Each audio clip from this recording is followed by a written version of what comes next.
Since may natira kaming roasted chicken, gagawin ko na lang siyang fajitas para hindi masayang.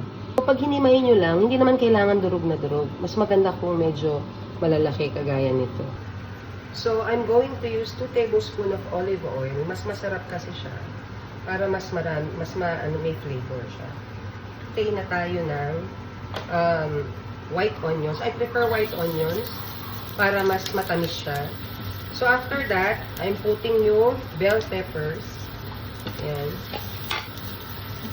And then, I'm putting yung kanina sinabi ko sa inyo, yung leftover na roast chicken na hinimay-himay ko na. Ayan. For the spices, I'm going to use garlic powder. Mga 1 teaspoon. I'm going to use also onion powder for added flavor din. Tsaka spice. Yan. And syempre, I'm going to use paprika. Smoked paprika, Spanish paprika, kung anong gusto nyo. And, syempre, gagamit din ako ng cumin. Ayan.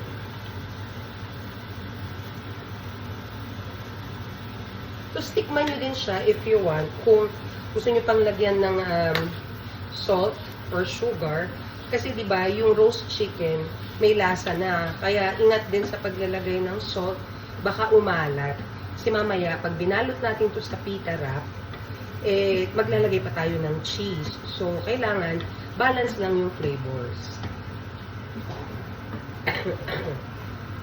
Malamig na yung sinutay natin na roast chicken. I'm using a small pita bread.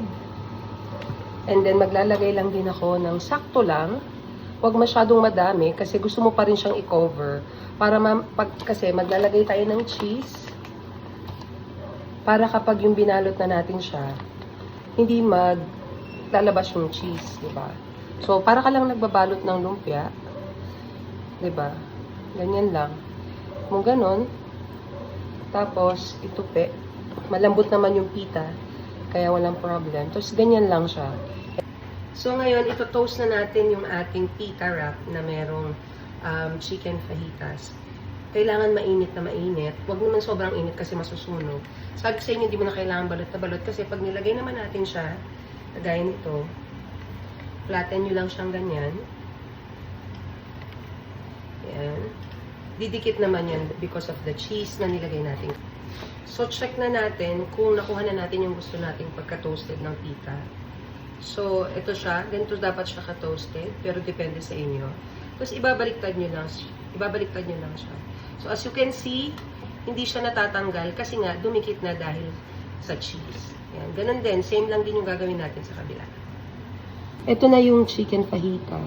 As you can see, dumikit siya. And then, ikakat natin para lang makita natin sa loob. Ayan. So, ayan siya sa loob. Ayan.